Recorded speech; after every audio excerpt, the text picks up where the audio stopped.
Bonjour, bonjour. Pour la deuxième fois sur cette chaîne, je vais parler de Fortnite. J'aurais jamais cru parler de Fortnite sur cette chaîne, étant donné que je suis un gamer, je suis un fan de jeux vidéo, et pour moi, Fortnite, c'est un peu, c'est pas pour moi. Enfin, je suis clairement pas le public visé. J'ai essayé plusieurs fois, mais vraiment, j'ai pas réussi à comprendre. Mais je- j'admets que c'est hyper bien fait. Au niveau de la pop culture, il y a énormément de choses intéressantes, notamment au niveau des comics, hein. Il y a beaucoup de personnages de comics qui sont apparus dans Fortnite. Donc ça, c'est vraiment bien foutu. Et puis, on peut jouer avec ces personnages et on peut vraiment prendre plaisir à les manipuler, j'ai envie de dire, à jouer avec ces persos, notamment le Batman qui rit, hein, voilà. Ça, transition toute trouvée. Batman Fortnite Foundation, donc c'est le numéro 2, c'est la suite directe, hein. Si vous n'avez pas lu le premier, à savoir Batman Fortnite point zéro, vous voyez que le Batman il est en tout petit et Fortnite c'est bien écrit en gros pour que les enfants comprennent bien que c'est eux le public cible. Enfin, c'est vraiment plus les fans de Fortnite qui sont le public cible de cette publication que les fans de Batman. Même si, vous allez voir, ce Batman Fortnite est complètement canon dans l'univers DC. Et ouais, et ouais. Donc le premier point zéro était à 12 € si mes souvenirs sont bons. C'est une couverture bleue, bien visible. Je crois qu'il y avait 5 épisodes à l'intérieur. Avec des codes pouvant débloquer différents skins de personnages et des armes, ce genre de choses. Dans celui-ci, il y a un code qui vous donne juste accès au personnage du Batman qui rit, hein, celui-ci. Voilà. Vous y avez accès directement dans le jeu. Et la skin est vraiment bien foutue. Enfin, le rendu en jeu est vraiment bien fait. Et c'est vraiment le bonus qui fait que, alors pour 4,90 €, les fans de Fortnite peuvent avoir un personnage inédit et ça vaut vraiment le coup parce que d'après ce que j'entends par les gens qui jouent à Fortnite autour de moi, notamment Yann et ses gamins et ses enfants, ses deux fils, c'est en général beaucoup plus cher. Donc 4,90 € ça vaut vraiment le coup pour un personnage inédit. Donc ça joue clairement. Alors encore une fois là, ce qui est dommage, c'est que c'est pas un autocollant, mais c'est vraiment sérigraphié. Enfin c'est vraiment une impression, hein. C'est inclus dans le dessin. C'est vraiment dommage parce que ça gâche un peu cette couverture qui est quand même de Greg Capullo. Capullo, je sais jamais comment on dit. Mais ouais, ça gâche un peu la cover, hein. C'est un peu dommage. Alors je crois que la cover, on la retrouve d'ailleurs à la fin. Il y a des couvertures. Non, bah non, je dis une bêtise. On la retrouve au début, pardon. Hop, elle est là. Ici. Alors, c'est lui à la cover, mais alors par contre, au dessin, c'est pas du tout lui.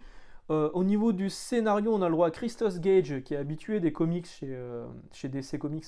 On a le droit à Donald Mustard. Donald Mustard, c'est le scénariste, c'est l'un des scénaristes de Fortnite. Donc, autant vous dire que ça reste plutôt cohérent dans le lore de Fortnite. Scott Snyder, et ouais, le Scott Snyder de Batman Metal et Death Metal, d'où l'apparition du Batman qui rit. Bon, il fallait bien qu'il mette sa patte là-dedans pour que ce soit plutôt crédible. Euh, D'ailleurs, pour du Scott Snyder, c'est pas mal. Ça c'est dit. Et au dessin, c'est Joshua Hickson. Alors, je le connaissais pas du tout, Joshua Hickson, mais le trait rappelle énormément. Enfin, moi, m'a rappelé John Paul Leon. John Paul Leon qui a fait du Batman Créature de la Nuit, enfin qui a fait diverses choses chez DC et chez Marvel. Et il y a vraiment des planches qui sont plutôt jolies. Alors cette planche de Batman sous la pluie qui rencontre ce nouveau personnage qui s'appelle La Fondation, voilà, qu'on voit ici. Donc c'est La Fondation, il s'appelle La Fondation. Il fait partie des 7 d'après ce qu'on m'a expliqué. Alors moi j'y connais rien en Fortnite, mais on m'a expliqué que c'était un personnage important qui apparaissait dans le jeu. Alors, je trouve que cette planche est vraiment très belle en fait, hein. C'est classique, hein, c'est du déjà vu, mais franchement ça rend très bien. Et encore une fois, moi je vois un peu de John Paul Leon dans l'histoire. Donc, cette fois, cette suite de Batman Fortnite.0, si vous voulez comprendre le scénario, vaut mieux avoir lu Batman Fortnite.0 parce qu'on y fait souvent référence. Après, il y a beaucoup de gens qui vont l'acheter juste parce que c'est écrit 4,90 et qu'il y a un personnage bonus pour Fortnite. Donc cette suite se passe non pas sur l'île comme dans Point Zéro, mais dans Batman, ça se passe dans Batman. L'aventure intérieure, vous connaissez ce film? Bah c'est pareil avec Batman. Donc les mecs de Fortnite lui rentrent par le trou de balle. Et voilà, on va s'arrêter là parce que sinon je vais aller trop loin. Et j'ai vu ce film. Donc ça se passe principalement dans Gotham et dans Metropolis. On voit un petit peu apparaître Superman et d'autres super vilains. Là il y a comment il s'appelle lui? Je sais plus. Je sais plus. Je l'ai su, hein. Kemo, pardon, je vais le retrouver. J'allais dire Flex Metallo, mais n'importe quoi, c'est Kemo. Donc on voit Lex Luthor aussi, qu'on voyait apparaître à la fin de Batman Batman Fortnite.0.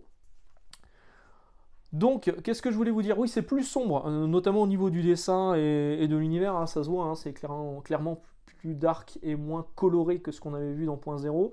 C'est plus sombre. Le Batman qui rit, forcément, il est plus trash. Et ce qui rend le comics canon dans l'univers du DC Comics classique, c'est qu'on voit le destin du Batman qui rit. C'est-à-dire qu'à la fin de Batman Death Metal, on savait pas trop ce qu'il était advenu du Batman qui rit, donc là il réapparaît, il était apparu un petit peu dans .0 à la fin, et là clairement on s'en débarrasse un petit peu de façon facile.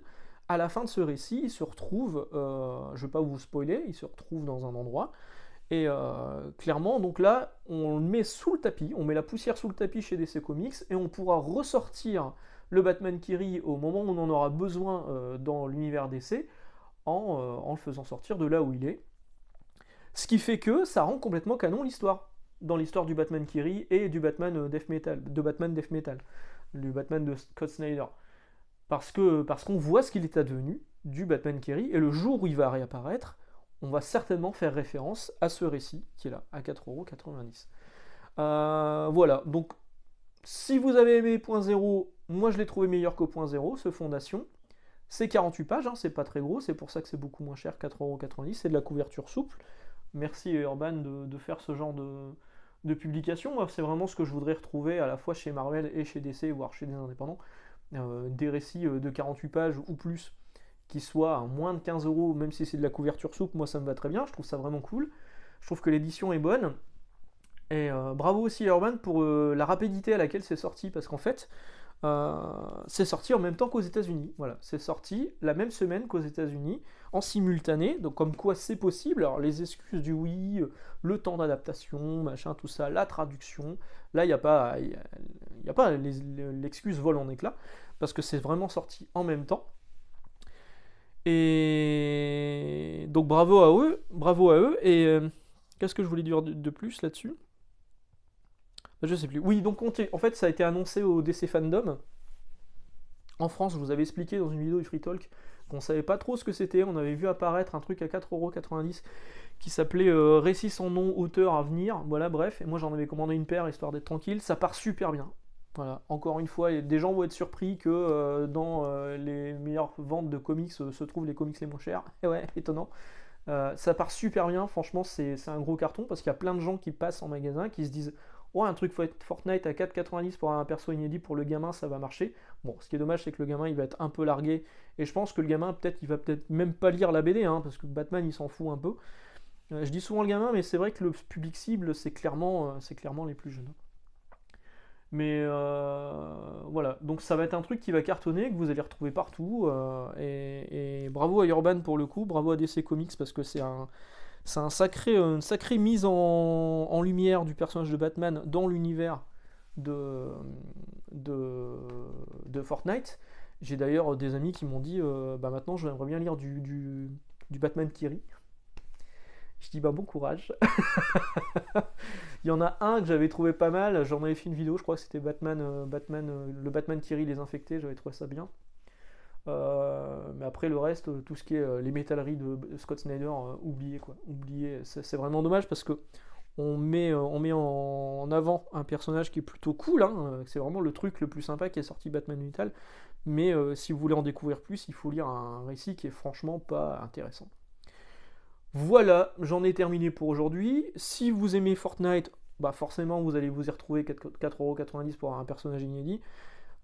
Si vous n'aimez que Batman, vous pouvez laisser passer, mais sachez qu'un jour, il y a de grandes chances qu'on y fasse référence quand on parlera du Batman qui rit.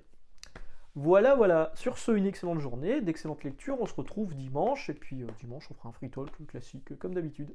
Ciao!